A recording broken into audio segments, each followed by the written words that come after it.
Good evening, ladies and gentlemen. My name is Alexi Shestin for PokerVIP.com, and today I'm going to be doing an Omaha video, an introduction to Omaha, and this is part of a 3-video mini-series covering the rules of Omaha, the starting hands, and then also 3-betting. The first 2 videos, I'm just going to go over some basic things like just how hands work in Omaha and like how to play the game. And then second video, I'm going to go over how hands play, and so let's get started. Yeah, this first video is just going to be the rules and starting out. Omaha is a 4-card game, and it's very similar to No Limit Hold'em, where 5 community cards are dealt, and you try to make the best hand against other opponents. Different from No Limit Hold'em, there's 6 combinations in Omaha instead of 1. In No Limit Hold'em, 2 cards from your hand must be used to make a qualifying winning hand, unlike No Limit Hold'em where you may use 1. And this is kind of the big thing in Omaha is you must use 2 cards. Where in No Limit Hold'em, if you have like an ace of spades and there's a 4-card, well, I guess we'll get into that, but yeah, you must use two of your cards in Omaha. A few examples of Omaha hands. On the left, first we have a 4-card Omaha hand, which is basically just 10-8 of clubs with it, and also an ace-4, but it actually can make 6 hands, which I have listed here. It can make the ace of spades, the 4 of diamonds, the ace of spades, the 10 of clubs, the ace of spades, the 8 of clubs, the 10 of clubs, the 4 of diamonds, the 8 of clubs, the 4 of diamonds, and the 10 of clubs and the 8 of clubs. All the hands are actually different, so it does make 6 different hands.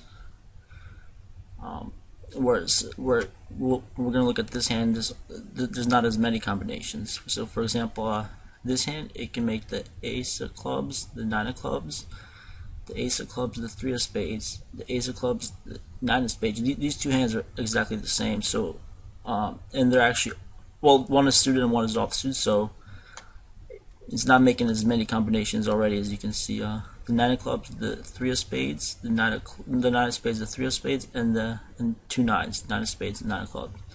So, although one combination of this hand is suited, it's pretty much only making 1, 2, 3, 4 hands, 4 different hands. So the possibilities go down, and pretty much when you have a pair in your hand isn't as playable. So you really want to avoid that. This is an example of your cards playing with the board, and in the first example, we don't have a flush. This is the king of spades, the queen of spades, 5 of spades, and 8 of spades. And having ace of spades, for example, if we were to use ace 10, ace of spades, and the 10 of clubs, we actually don't have a flush on this first board. We have our best hand that we can make is a pair of 8s with an ace kicker. So on this first board, we don't have a flush with this hand. We just have a pair of 8s with a 10 kicker. If we were to use, if this was our hand in this first example in the first board, then we do have a flush, because you have a 9 high flush. So we would use the 9 of spades and the 3 of spades, and then the 5 of spades comes out, and the king, queen, and 8 of spades making our flush. So we would have a king high flush. Now looking at this, this board ran out 7 of diamonds, 10 of diamonds, 8 of spades on the flop, and then 6 of clubs, and then 6 of clubs on the turn, and then 9 of hearts on the river. Using the first hand, we actually do have a straight, because if we use the 10 of clubs and 8 of clubs, they would pretty much just play instead of these 2 cards, and we would have a straight. We would have a 6, 7, 8, 9, 10, 10 high straight using this hand. But if we were to use this hand, we actually only have trip 9s. We don't have a straight. So if we were used both of the nines, the 9 of clubs and the 9 of spades, we would play them, and they would go along with this 9 to create trip 9s. So we actually don't have a straight using this hand. We just have trip 9s with like a 10 high. So this is these are two examples of how hands actually tend to coordinate with the boards, and you need to watch out and not, you can use the ace of spades here as a blocker, but you cannot use it to make a flush.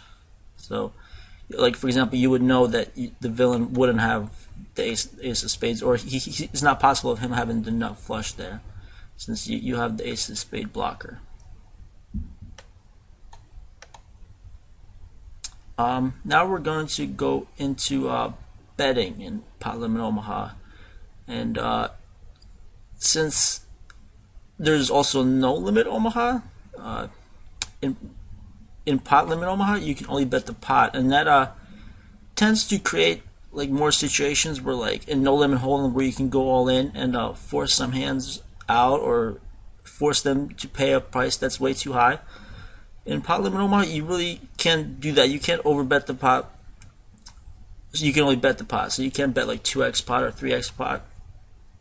So that definitely has a big effect on tournaments, where you need to just be wary that you can't shove, like when it gets like too low blind structures. You can't just shove. You need to be aware that you can only raise the pot. So it does have a really big bearing on tournaments. And it also like makes an appearance in cash, because you can't really force some hands to not draw. Like hands will draw anyway. So we'll just go into the betting limits in PLO and exactly how that works. So let's go ahead and look at our first example, where this is just a sample hand. We can just look at how betting works in Omaha, and here is on the button with a hand that he'd like to raise. So the small blind is 5. This is a tournament scenario. The small blind is 5 tournament chips. Big blind is 10 tournament chips. And then we have a limper in the cutoff who limps for 10 tournament chips. And we actually decide to pot it here. And us potting it here, what actually happens is we first call, and then we take that whole pot and combine it, and that is what our raise can be, like the limit of it. So math here is the blinds, which I didn't include here for some reason. So 5 and 10 plus the call from cutoff. Actually, I did include it here. Plus your 10 that you also like limp, but I mean you're raising, and so you would add all that, which is 35, plus the 10 from the limper, and then you would actually be raising the pot to 45. And so if small blind would like to pot it here, he would need to first call 40, because right now it's 45 to go. So he would first need to call 40, and then he would need to combine all the the software does this all, but it's good to know this. You need to combine all the other totals, so it will be his 45 plus this 10, and this 45, and that total is 110. So 45 plus 110 would be 155, and that would be his maximum raise. And then if Big Blind wanted to pot him, he would need to do the same process over. And online, you just kind of mash the pot button, and the software does it for you. But when you play live, this is kind of important, because like if you just the dealer would also do it if you ask him to, or if you just say pot, like he's supposed to kind of stop the action and do it. But it's good to keep track of it, because situations come up where like maybe you want to raise a little less than pot, or it's just good to know what the pot is and how much you should actually raise. So this is a good exercise to do when you're at a live Pot Limit Omaha game, like cash or tournament, and you could kind of just go through the action and then go backwards if you want. Maybe to see what the pot, to find out what the pot is, you could do this process backwards, and it's just a good exercise. It keeps you focused on all the stacks and the possible raises you can do. And since there's only a few hands that are played in live anyway, this is something you could be doing on the side just to maybe stay sharp. Or yeah, it's definitely just good for live if you're into just always keeping track of everyone's stacks and what they are doing. So that's going to do it for the rules of Pot Limit Omaha.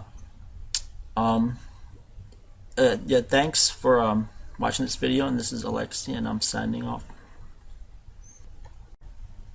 We're just going to do one more hand, putting it together to emphasize all the things we went over, how hands play and the rules, also bet sizing and being able to only bet the pot. This is a tournament hand, and we can actually see both the villain here and the hero's hand. We're just going to look at what we can do here and like what our hand is exactly on this board texture. We have the 8 of diamonds, the 7 of diamonds, the 7 of hearts, and the 9 of hearts on a 5 of spades, 10 of clubs, 6 of heart board. We have a wrap because do not have a straight yet because it's not possible to make a straight yet, but we do have pretty good straight draw to the high end of the straight. So 4 makes us a straight, 9 makes us a straight, 7 makes us a straight, and 8 also makes us a straight. So we have a lot of cards that will make us a straight, and we also have a pair of 7s here. So our hand is very strong this board, and we could be played for a raise here. And with the pot being 20,000 and villain betting 8,000, we're just gonna look at plays probably to raise here, and we're gonna look how much we can raise, the limit of how much we can raise to see exactly the pot limit of what we can raise. So with the pot being 20,000 and him betting 8,000, we would have to call 8,000 first, so that would be 36,000 in the pot. So we would add 36,000 to what's already in the pot, and then we would be able to raise 56,000. So that would be the pot bet. And we use the same method as we used in the previous slide to find out exactly what we can raise for the maximum. That would actually commit us in this hand because our stack is only 87,000, so we would practically be going all in. But that doesn't matter too much. What does matter is we're just looking at how different hands and what type of hands we can make on this board, and we can actually just look at the villain's hand as an exercise to see what hands he is making right now. Now he has the Queen of Diamonds, the 7 of Spades, the Queen of Hearts, and the King of Hearts. He has a backdoor heart draw, and actually we do too. So if 2 hearts were to roll off, like he would have the King High flush, and he's got the 7, which doesn't really do much. It's kind of like really bad for his hand actually. As is the Pocket Queens. The Pocket Queens is just an overpair, and he actually has a pair of queens at the moment, and his hand isn't that great. It's actually kind of tough to play as well. But yeah, his current hand is Pocket Queens, and our current hand is Pocket 7s, like the strongest hand we make at the moment. But that's not really how you judge. You kind of just look at the possibilities of all the draws that we can hit, and our hand's pretty much a favorite in this spot, almost, or it is almost like a coin flip to us being a favorite. But yeah, that's pretty much it. If for example, if the turn would have been a 6 of spades and a 9 of spades, we actually would make a straight with our 7-8, and he would still have Pocket Queens for sixes and queens. So we would have a 10 high straight, and he would have pocket queens for an overpair. But that's just an example of a run out that could come. And it's always a good exercise to kind of look at future cards and how your hand would play on them, and that also kind of denotes your hand strength in the future. But yeah, that's it. Thank you for watching the video, and we'll see you guys soon. Bye.